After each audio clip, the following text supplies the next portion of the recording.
Ya, terima kasih. Selamat pagi, Assalamualaikum warahmatullahi wabarakatuh. Uh, ya, dalam kesempatan kali ini, kalau Mbak Bibip tadi menjelaskan terkait omnibus law lebih kepada sisi normatif hukumnya, mungkin saya lebih kepada hubungan pusat daerahnya. Mungkin bisa next.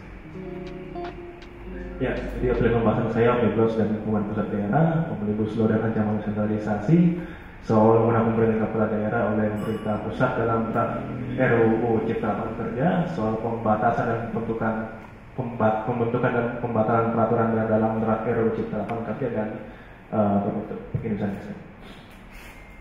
Ya, saya kira tadi penjelasan dari Bapak itu sudah sangat cantik ya terkait omnibus law itu sendiri. Saya hanya ingin menggarisbawahi bahwa sebenarnya di dalam hal apa sih omnibus law itu bisa dikatakan bersinggungan langsung dengan hubungan pusat daerah. Kalau kita lihat sebenarnya kan omnibus law itu merupakan konsep yang tadi kembali bilang adalah konsep peraturan perundang-undangan yang bisa istilahnya mengamandemen, mencabut, menetapkan secara sekaligus dan hukum yang terdiri dari beberapa inisiatif yang sebelumnya tidak bisa dan berdiri sendiri.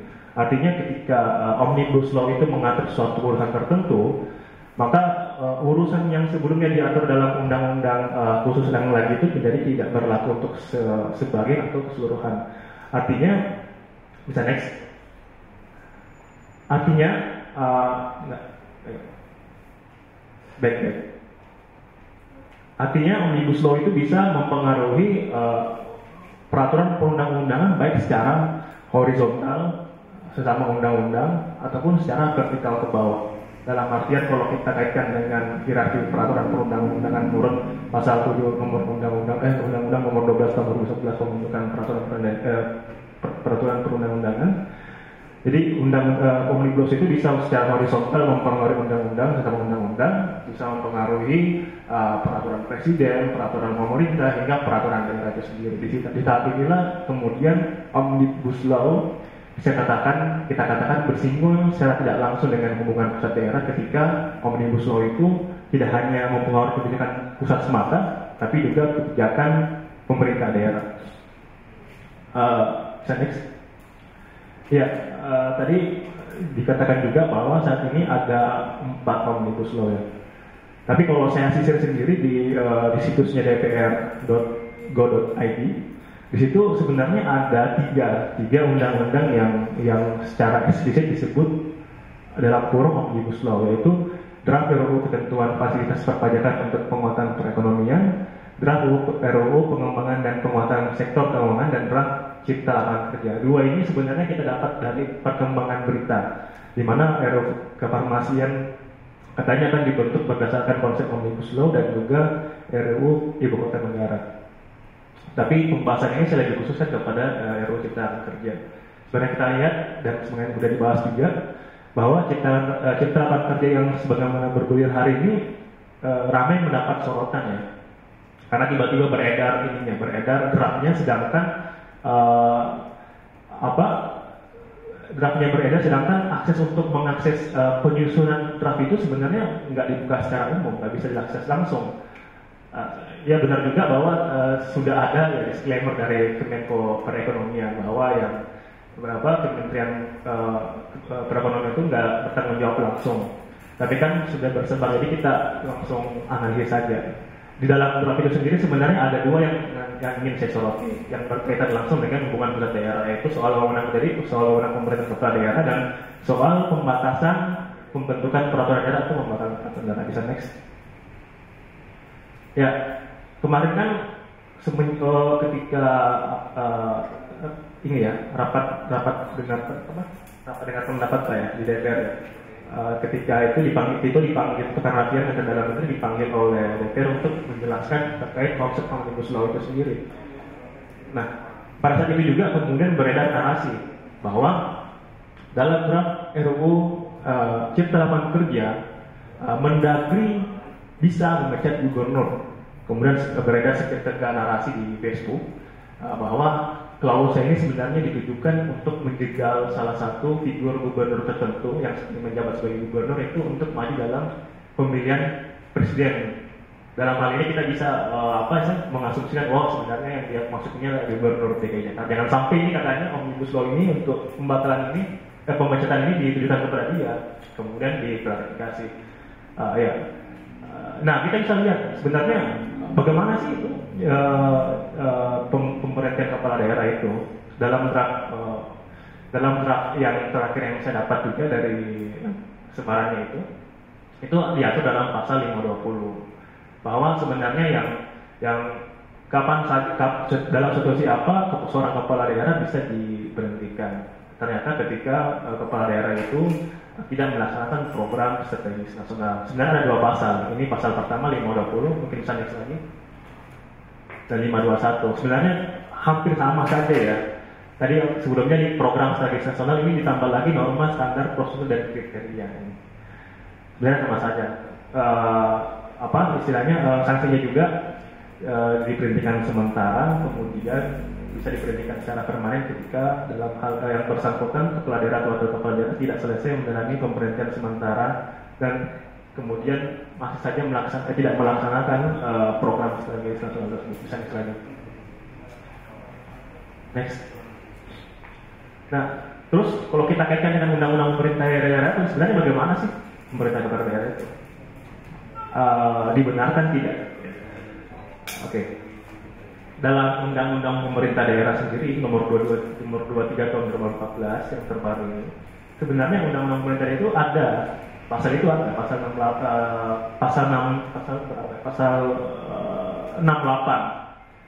Bunyi yang ada di draft RUU Omnibus Law itu tadi, Cipta Lapangan Kerja itu sebenarnya bisa ditemui dalam pasal 68 Undang-Undang nomor 23 tahun 2014 tentang undang-undang daerah.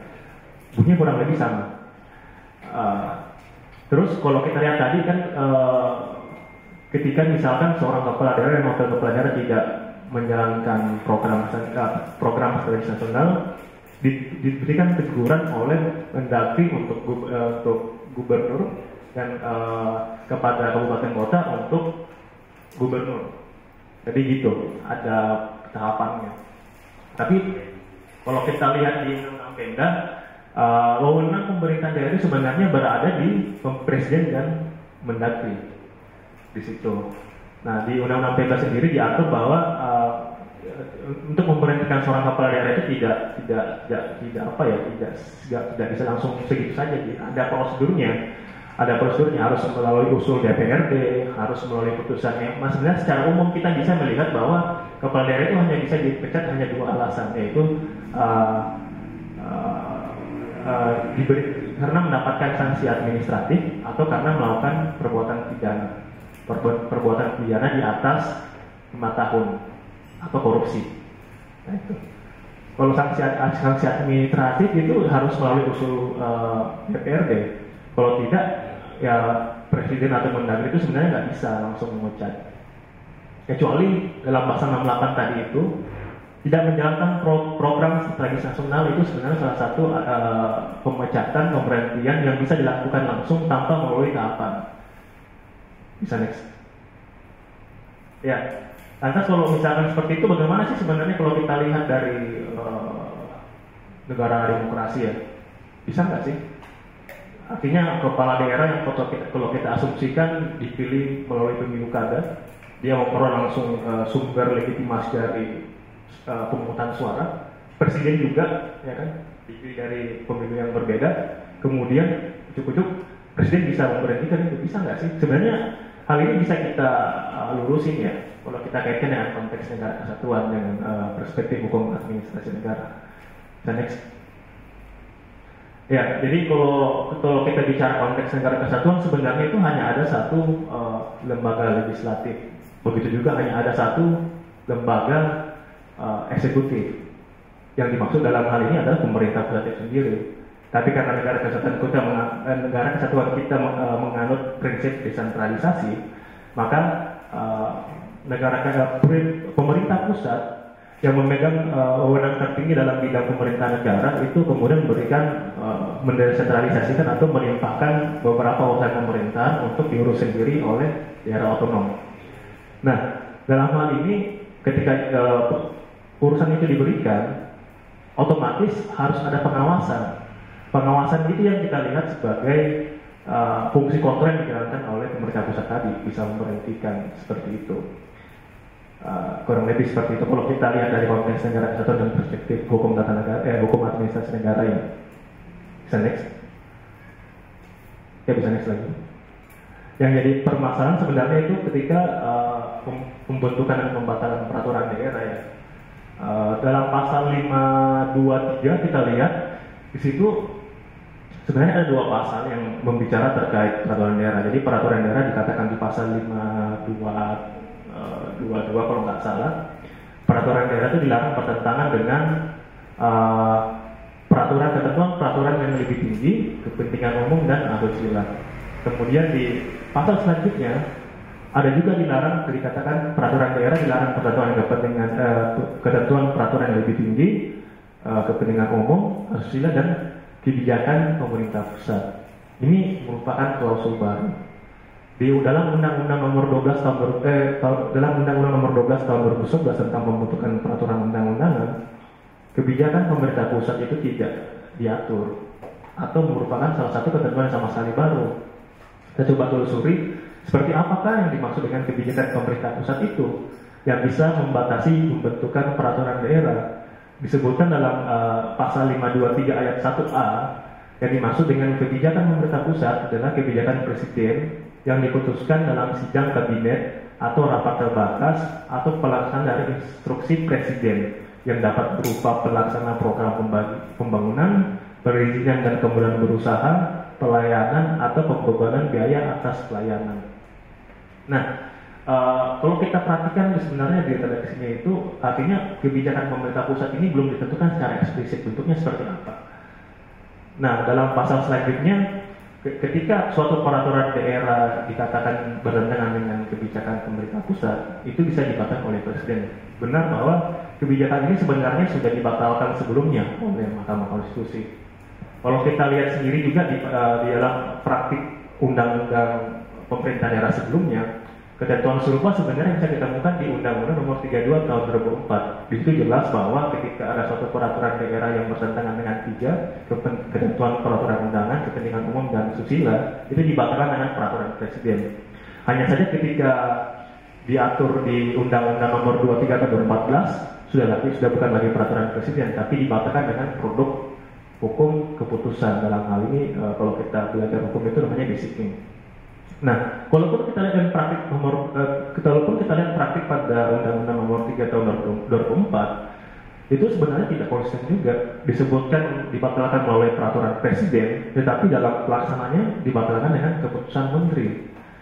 Baik, kalau kita dalam ajaran hukum itu sendiri juga kita pahami bahwa teori perundang-undangan itu mengilhami bahwa suatu produk hukum tertentu hanya bisa dibatalkan dengan produk hukum sejenisnya. Jadi kalau peraturan itu mau dibatalkan, ya harus dibatalkan dengan peraturan. Kalau itu keputusan harus dibatalkan dengan keputusan. Nggak bisa itu sebagainya kayak gitu. Atau kalau mau dibatalkan ya harus dibatalkan dengan peraturan yang lebih tinggi. Nggak bisa lebih rendah gitu. Nah tapi ini kan kita lihat bahwa kebijakan pemerintah pusat itu kan nggak ini ya, bentuknya cirinya belum jelas. Apa sih ini? Yang satu cuma instruksi. Kalau instruksi itu jelas-jelas apa istilahnya menyalahi teori perundang-undangan.